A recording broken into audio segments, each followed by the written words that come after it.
While most of Vlasov's 10,000 soldiers fatalistically await capture by the Red Army, some individual groups push through the American lines to the west. The Americans refuse to grant asylum to Vlasov and his troops. Now that the war has ended, about 80,000 soldiers of the erstwhile Russian Liberation Army are held as displaced persons in camps run by the Western Allies.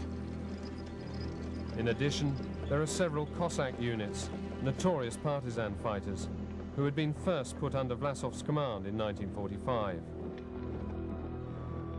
In the British internment camp at Kärnten in Austria, the soldiers hope right up to the last moment to escape being turned over to the Soviets.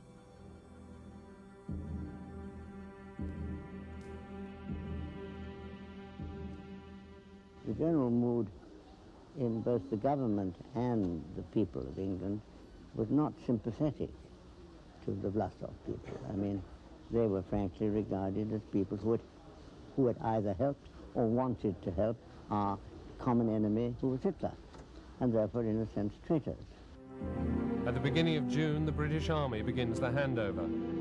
There are wrenching scenes. Gradually, we managed to, by brutal force really, force them out of the camp.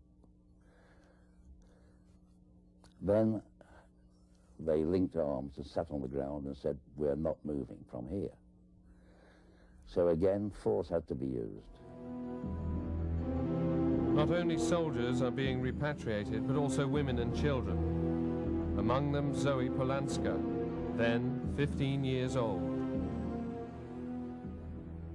They started to pull us apart from the crowd, and it was a huge stampede where people were tramped on.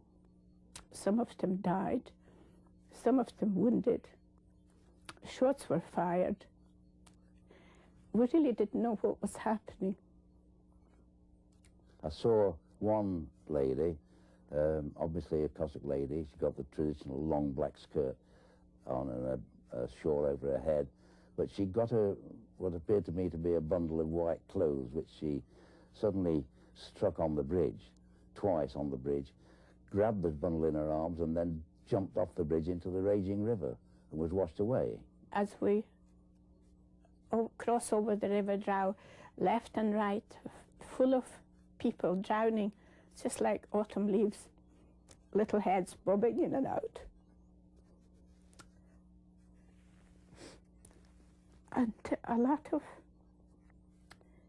some lying dead already. The Cossacks decided, well, you know, we've got to go. And things calmed down, and they started rather reluctantly going and getting into the back of the truck. In the American camps, like here in Plattling in Bavaria, the repatriation is only begun months after the end of the war. Hope spreads among the captive members of the former Vlasov army. Many of them thought it was only a matter of time, and a short time at that, before the Americans would be at war with the Soviets, and they would be fighting with the Americans. However, the US abides strictly by the Yalta Agreement. Therefore, in August 1945, they begin to transfer their Russian prisoners. In desperation, many try to commit suicide. Most of the passengers on these trains rolling east will be quickly sentenced to years, decades in labor camps.